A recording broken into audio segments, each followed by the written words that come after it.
Hey everyone, it's Mike Andes here. Today we're actually downtown in Blaine, Washington, not far from where I live. And just want to kind of give a reaction to everything that's kind of going on right now in the US, small business owners, and this whole double dip thing we're having with the situation, health situation. You can see behind me here, this place is probably closed up. I'm going to walk you around a little bit around our little small city here. Blaine only has about 8,000 people living here, not even I think. But this is kind of our main drag. Downtown Blaine, this is it. But usually this would be full of people with some sort of a restaurant. You can see it's all papered up. We'll cross the street here, see what's up with this restaurant. But today I really want to talk about what this whole situation in the W recovery, or whatever you want to talk about, is what it's doing for small business owners, and what you need to think about to make sure that you come out on the other side of this stronger than before.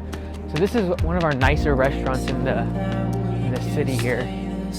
July 7th. Oh, this is just face masks. But I think they've been closed down. I don't know if they've been open or not. It's a great steakhouse.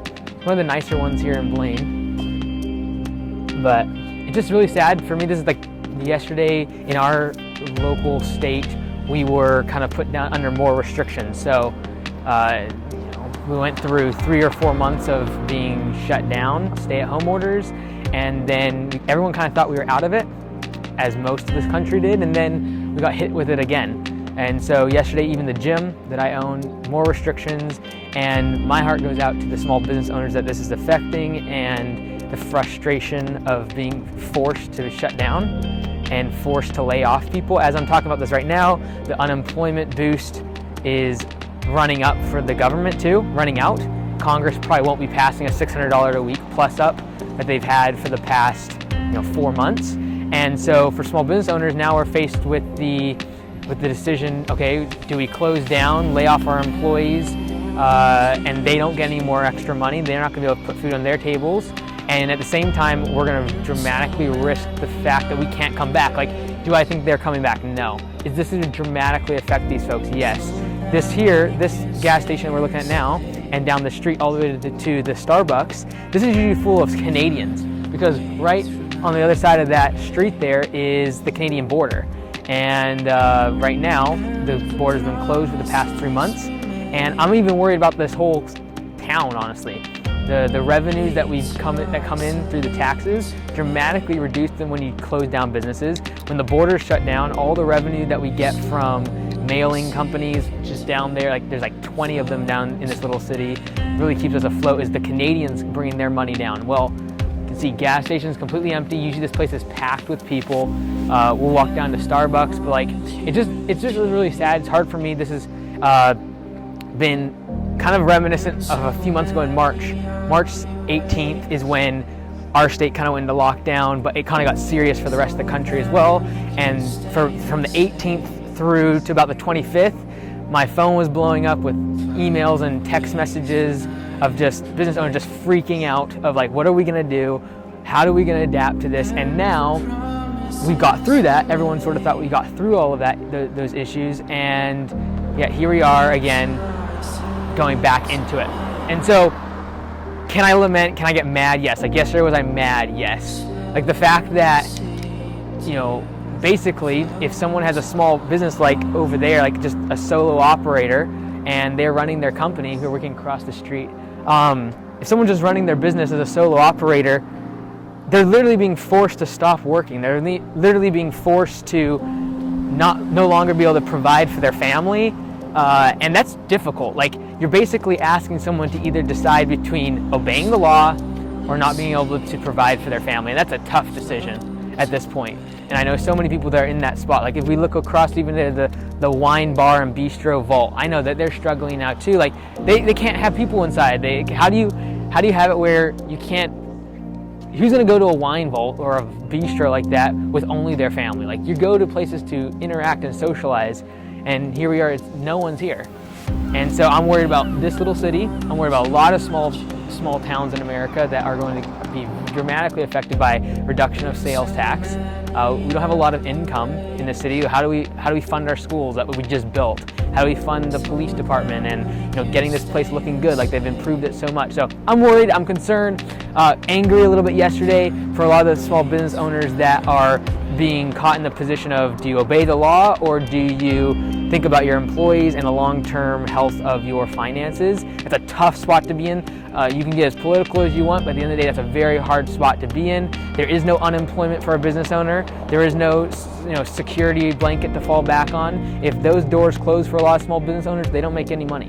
And they can't provide, and that's the money that they were going to put for retirement, the money they had for their kids' college tuition. That's what's being used right now. That's what's being burned through. So that part kind of makes me unhappy, makes me mad. On the flip side, what I want to focus on is more about what can we do and what should our mindset be in terms of change and adapting to this new reality that we're faced with. And that new reality, maybe from a health standpoint, if you're running a restaurant, you're running a gym like I do, there's definitely health implications that this is all bringing about. Like, how do we change cleaning protocol? How do we change the hiring process? How do we change the way we onboard customers in terms of contact, all of that. But more importantly, from a business standpoint, the macro learning that you can get from this is tremendous, in the fact that, like, in 10 years, if you're in business, if you're young, there's going to be some other thing happen. It might not be a virus, it might not be what's happening now in terms of being forced to close, but there's going to be a recession, there's going to be something changed in your industry, there's going to be something that's going to be unexpected. Like, who would have thought in February that we would have been closed down for 4 months, that we would have restrictions on even opening up our businesses, that we'd be, 2020 was supposed to be one of the best years in terms of the economy and in terms of jobs, and for small business owners, everyone wanted to be an entrepreneur. Well, that's all changed. And I think there's, definitely, for small business owners, we have to realize that this is the new reality, and that is that technology is taking over. That we have to have the ability to change and react to the economy. And right now, what's happening is you got a change in the labor market. You got a change in the way that people are consuming media. These are massive trends that are not just started, these are just accelerating the change to digital media.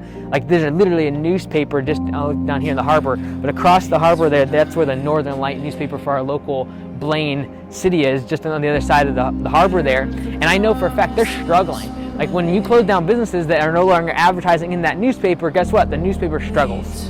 And so you're seeing this massive shift from newspaper ads and radio. We're switching now to being more of a digital marketing platform where you got Facebook and Instagram and Google. These are the platforms that we have to start marketing to our customers and interacting with them and communicating with them. And so I think right now with the labor market the way it is too, this is going to be a massive change, and you're seeing a downward pressure on the labor market of wages. You're seeing people taking pay cuts and middle managers taking pay cuts. And what's this going to do for the long-term health of our economy, but more importantly, for us, the long-term success of our businesses? And something to think about, like last year, 6 months ago, 8 months ago, the number one thing for a lot of small business owners was trying to find good people. How in this market, when there's so many people unemployed, so many people struggling to go back to work, what can you do to become a place where people want to work for you? They find a place of security, that you didn't lay people off, that you don't try to cheat people. They need a security right now. People are freaked out if they got laid off their job that they've been working for the past 5 years and now they're laid off. How can you create an environment, a culture, and a business that's going to thrive through these times and survive and be able to provide that solid job for really good employees that can become team members? So just wanted to kind of connect with everyone. I know that this is a freaky time for some people. If you're in the restaurant industry, the entertainment space, any sort of travel, like look at the entire time we've been here, there has not been a single car going to that gas station that is usually a hub of activity and Canadians coming through here, and there's just nothing, right? Like, that's freaky. And so I think the takeaway from all of this is, like, we're gonna have to adapt. We're going to have to grow from this. It's going to make us stronger. Like, was I scared? Was I afraid? Even yesterday when we get like this whole new wave of restrictions, and people, I know that for a lot of small business owners, they're literally deciding between, do I obey the law or do I keep doing what I'm doing so I can put food on the table? That's a tough place to be in.